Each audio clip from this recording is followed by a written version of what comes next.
복된 날입니다. 주께서 은혜 주시기를 축복합니다. 사무엘하 14장입니다.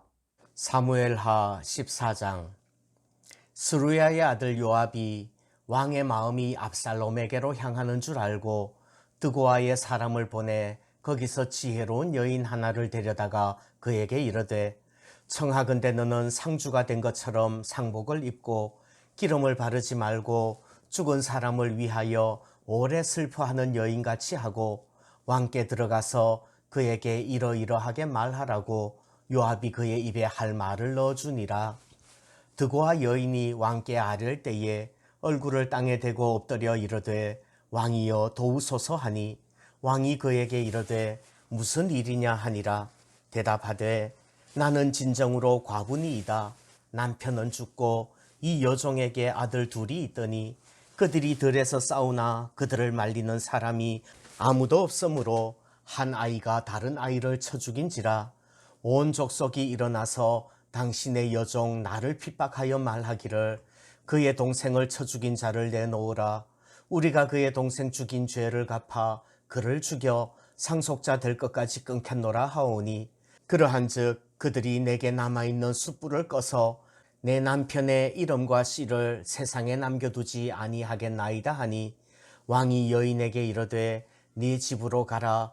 내가 너를 위하여 명령을 내리리라 하는지라. 드고아 여인이 왕께 아뢰되, 내 주 왕이여, 그 죄는 나와 내 아버지의 집으로 돌릴 것이니 왕과 왕위는 허물이 없으리이다. 왕이 이르되, 누구든지 내게 말하는 자를 내게로 데려오라. 그가 다시는 너를 건드리지도 못하리라 하니라. 여인이 이르되, 청하건대 왕은 왕의 하나님 여호와를 기억하사 원수 갚는 자가 더 죽이지 못하게 하옵소서. 내 아들을 죽일까 두렵나이다 하니, 왕이 이르되, 여호와께서 살아계심을 두고 맹세하노니 네 아들의 머리카락 하나도 땅에 떨어지지 아니하리라 하니라. 여인이 이르되, 청하건대 당신의 여종을 용납하여 한 말씀을 내 주 왕께 여쭙게 하옵소서 하니, 그가 이르되 말하라 하니라. 여인이 이르되, 그러면 어찌하여 왕께서 하나님의 백성에게 대하여 이 같은 생각을 하셨나이까? 이 말씀을 하심으로 왕께서 죄 있는 사람같이 되심은 그 내쫓긴 자를 왕께서 집으로 돌아오게 하지 아니하심이니이다. 우리는 필경 죽으리니 땅에 쏟아진 물을 다시 담지 못함 같을 것이오나, 하나님은 생명을 빼앗지 아니하시고 방책을 베푸사 내쫓긴 자가 하나님께 버린 자가 되지 아니하게 하시나이다. 이제 내가 와서 내 주 왕께 이 말씀을 여쭙는 것은 백성들이 나를 두렵게 하므로 당신의 여종이 스스로 말하기를, 내가 왕께 여쭈오면 혹시 종이 청하는 것을 왕께서 시행하실 것이라. 왕께서 들으시고 나와 내 아들을 함께 하나님의 기업에서 끊을 자의 손으로부터 주의 종을 구원하시리라 함이니이다. 당신의 여종이 또 스스로 말하기를, 내 주 왕의 말씀이 나의 위로가 되기를 원한다 하였사오니, 이는 내 주 왕께서 하나님의 사자같이 선과 악을 분간하심이니이다. 원하건대 왕의 하나님 여호와께서 왕과 같이 계시옵소서. 왕이 그 여인에게 대답하여 이르되, 바라노니 내가 네게 묻는 것을 내게 숨기지 말라. 여인이 이르되, 내 주 왕은 말씀하옵소서. 왕이 이르되, 이 모든 일에 요압이 너와 함께 하였느냐 하니, 여인이 대답하여 이르되, 내 주 왕의 살아계심을 두고 맹세하옵나니 내 주 왕의 말씀을 좌로나 우로나 옮길 자가 없으리이다. 왕의 종 요압이 내게 명령하였고 그가 이 모든 말을 왕의 여종의 입에 넣어주어 싸우니, 이는 왕의 종 요압이 이 일의 형편을 바꾸려 하여 이렇게 함이니이다.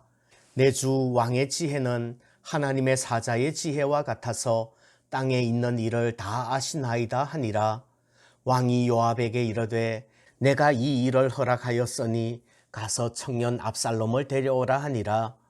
요압이 땅에 엎드려 절하고 왕을 위하여 복을 빌고, 요압이 이르되, 내 주 왕이여, 종의 구함을 왕이 허락하시니 종이 왕 앞에서 은혜 입은 줄을 오늘 아나이다 하고, 요압이 일어나 그 술로 가서 압살롬을 데리고 예루살렘으로 오니 왕이 이르되 그를 그의 집으로 물러가게 하여 내 얼굴을 볼 수 없게 하라 하매 압살롬이 자기 집으로 돌아가고 왕의 얼굴을 보지 못하니라.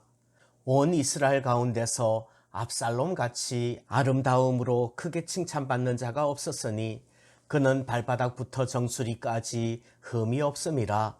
그의 머리털이 무거움으로 연말마다 깎았으며 그의 머리털을 깎을 때에 그것을 달아본즉 그의 머리털이 왕의 저울로 200세겔이었더라. 압살롬이 아들 셋과 딸 하나를 낳았는데 딸의 이름은 다말이라. 그는 얼굴이 아름다운 여자더라. 압살롬이 이태 동안 예루살렘에 있어되 왕의 얼굴을 보지 못하였으므로 압살롬이 요압을 왕께 보내려 하여 압살롬이 요압에게 사람을 보내 부르되 그에게 오지 아니하고 또다시 그에게 보내되 오지 아니하는지라. 압살롬이 자기의 종들에게 이르되 보라, 요압의 밭이 내 밭 근처에 있고 거기 보리가 있으니 가서 불을 지르라 하니라. 압살롬의 종들이 그 밭에 불을 질렀더니 요압이 일어나 압살롬의 집으로 가서 그에게 이르되 어찌하여 내 종들이 내 밭에 불을 질렀느냐 하니 압살롬이 요압에게 대답하되 내가 일찍이 사람을 보내 너를 이리로 오라고 청한 것은 내가 너를 왕께 보내 아뢰게 하기를 어찌하여 내가 그 술에서 돌아오게 되었나이까. 이때까지 거기에 있는 것이 내게 나았으리이다 하려 함이로라. 이제는 내가 나로 하여금 왕의 얼굴을 볼 수 있게 하라. 내가 만일 죄가 있으면 왕이 나를 죽이시는 것이 옳으니라 하는지라. 요압이 왕께 나아가서 그에게 아뢰매 왕이 압살롬을 부르니 그가 왕께 나아가 그 앞에서 얼굴을 땅에 대어 그에게 절하매 왕이 압살롬과 입을 맞추니라. 아멘. 오늘 14장에서는 압살롬이 어떤 인물인지 살펴보려고 합니다. 압살롬은 외모가 탁월한 사람입니다.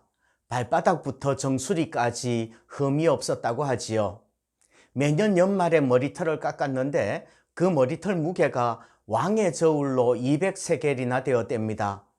보통 세겔은 11.4g이고 왕의 세겔은 2배 22.8g이에요.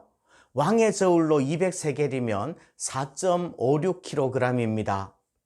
육체적 외모뿐만 아니라 지식이 탁월했고 계략과 담대함과 인간적인 술책도 탁월했던 것 같아요.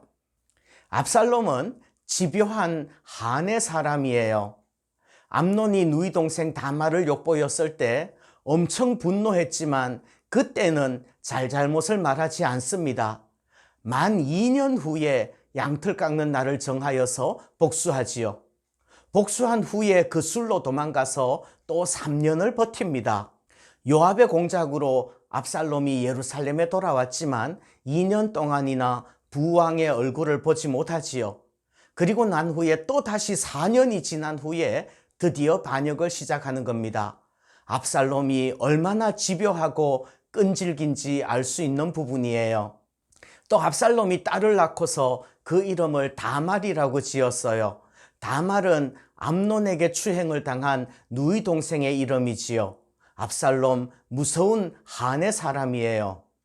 압살롬은 진정으로 회개하지 않는 사람이에요. 압살롬은 내가 만일 죄가 있으면 이라고 말합니다. 부왕 다윗의 아들 암논을 죽인 것에 대한 뉘우침은 없고 다윗이 자기에게 섭섭하게 한 것만을 곰씹는 거예요. 압살롬은 아버지 앞에 나아갈 때도 진정으로 회개하는 말 하지 않습니다. 그저 왕 앞에 얼굴을 땅에 대고 절하면서 형식적인 절차만 갖출 뿐이에요. 아무리 외모가 탁월하고 지략이 뛰어나고 마음이 담대해도 그 중심이, 온 마음이 하나님 앞에 엎드러지지 않으면 하나님의 선한 일꾼이 될 수 없는 거예요. 결국은 압살롬의 손에 죽임을 당하지요.